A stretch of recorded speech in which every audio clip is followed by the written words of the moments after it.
Vamos falar do Lula.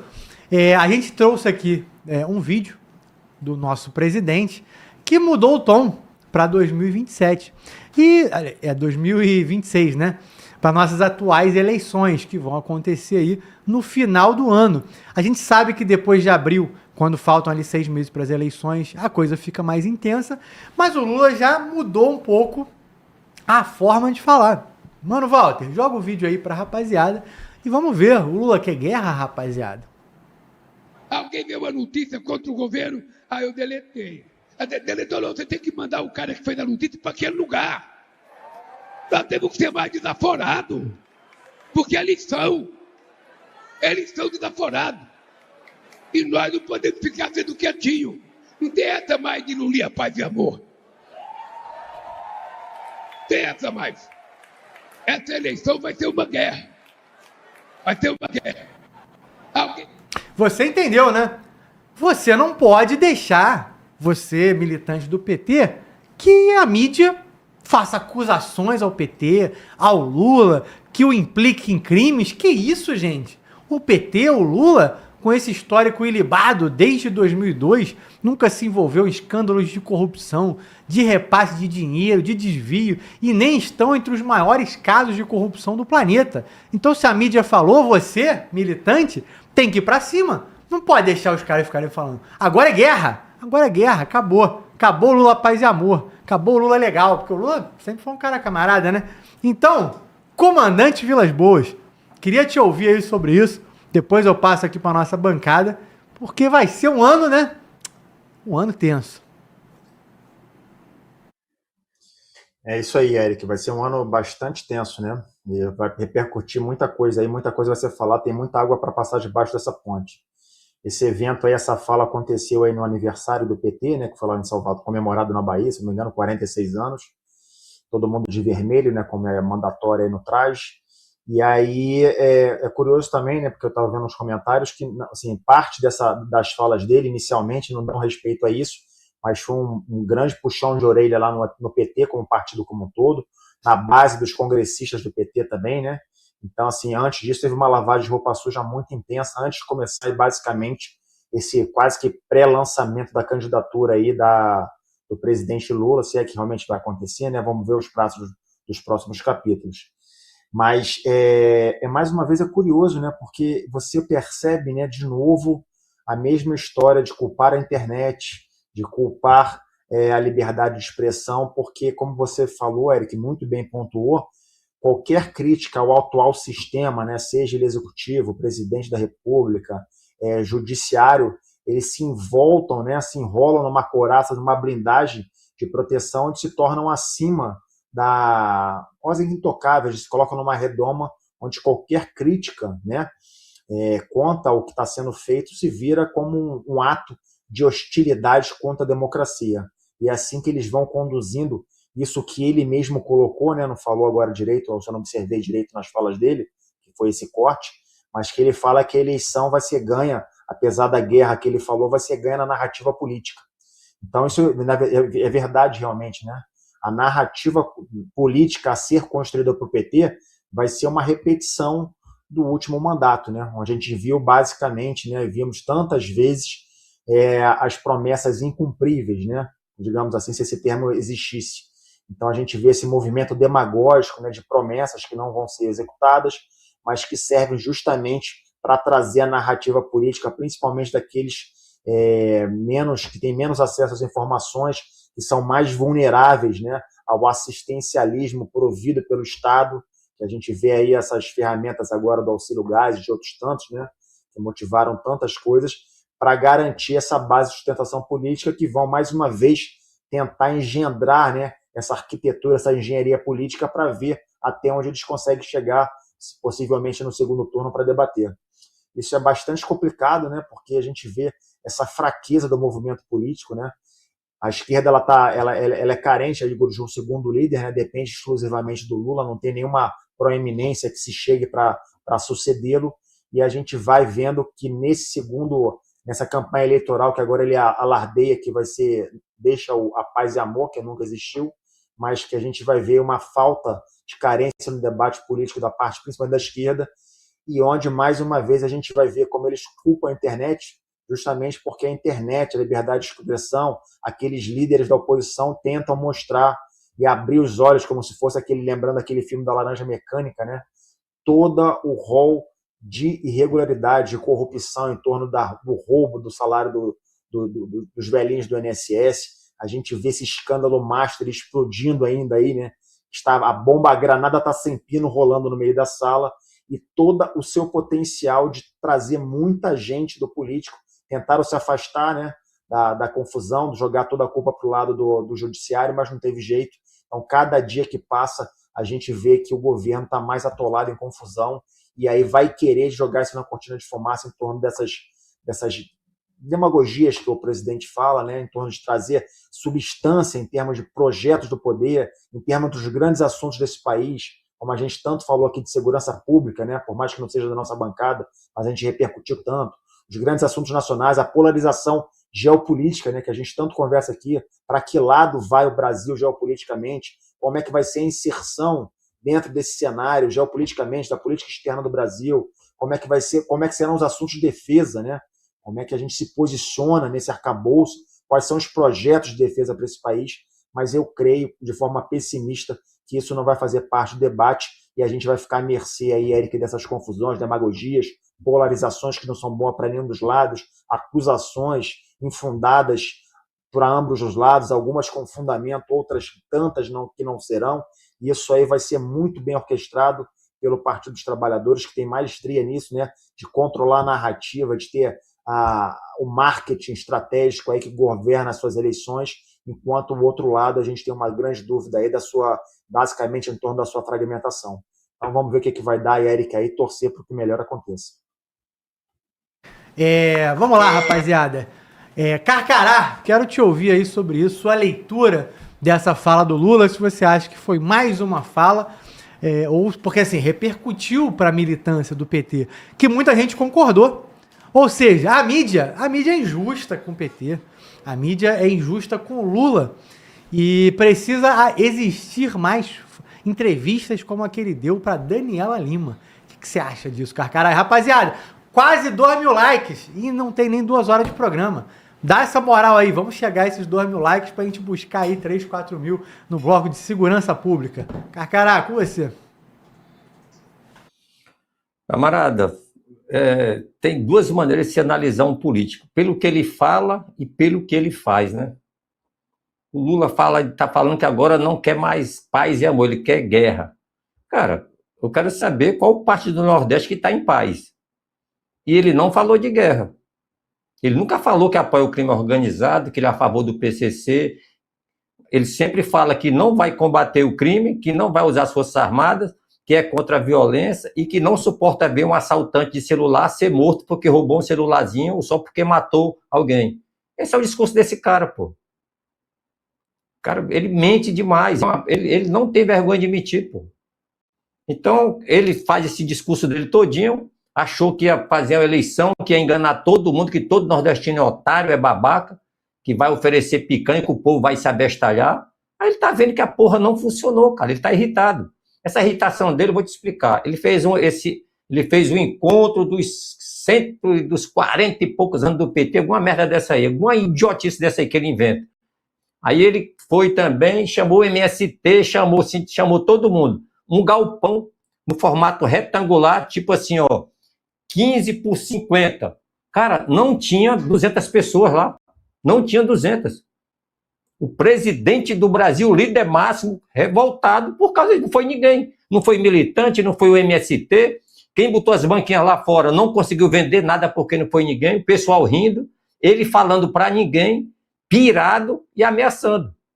Aí vou falar de novo. Aí vamos ter eleição 2026. Esse cidadão aí, Luiz Inácio Lula da Silva, nordestino aqui de Pernambuco, perto de onde eu nasci, sou cearense, eu só quero ver se esse cara vai chegar nas eleições andando sozinho no meio do tempo e depois aparecer lá como campeão de voto.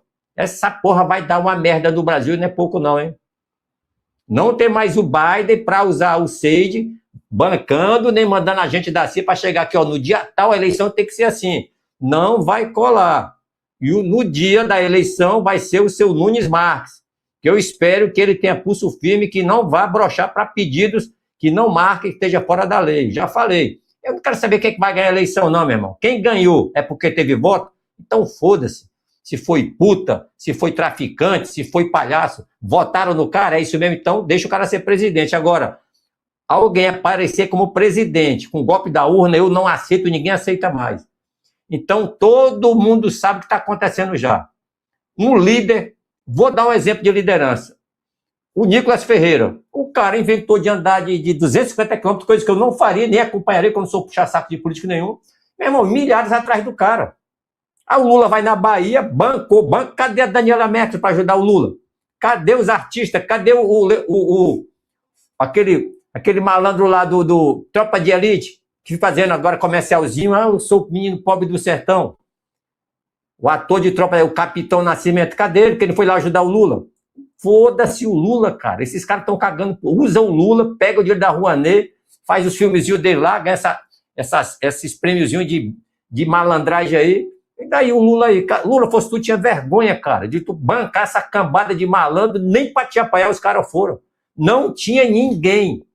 Antes daí era traficante, malandro lá pra fumar maconha, agora nem isso tem mais, nem o MST aparece lá, cara. A eleição tá vindo, tô alertando. No lugar do seu Nicolas Ferreira e o pessoal da direita ficar fazendo marcha, feito um bando de maluco no meio do mundo, vai trabalhar para a fiscalização das eleições. Eleição se ganha de duas maneiras. Porque você realmente ganhou e foi contado, ou porque você não ganhou e a urna te deu a vitória. É desse jeito no mundo. Aí fica a direita fazendo videozinho, lacraçãozinha, e para fazer o dever de casa não vai fazer. Eu só quero saber quem que vai fiscalizar as urnas. Quem é dos partidos, se vai ser Polícia Federal, se vai ser os Fuzileiros Navais, se vai ser a OEA, se vai ser a ONU. Porque se não fizer essa merda, vai tocar zaralho no Brasil. E já começou o desespero. Esse desespero do Lula aí é porque ele acha que lidera e não lidera nada. O Lula só compra. Viu, seu Lula? O senhor não lidera nada com ninguém. Ninguém gosta de você. Você compra. Quando você compra, você não lidera. Sabe? Então, os artistas, tu paga, cara. Eles não gostam de você. Qualquer vagabundo que te odeia vai rir para você, vai querer ter o dinheiro da Rouanet. Mas ninguém te apoia. O exemplo foi na Bahia. Que vergonha. Os artistas da Bahia, ninguém apareceu lá e falou assim, aí Lula, vou cantar uma musicazinha aqui para tu. Não pagou, porra, não foi. Lá na Copitri, tava lá Fafá de Belém, Daniela Merkel dançando macumba lá, fazendo aquela esculhambação lá, ganhando dinheiro.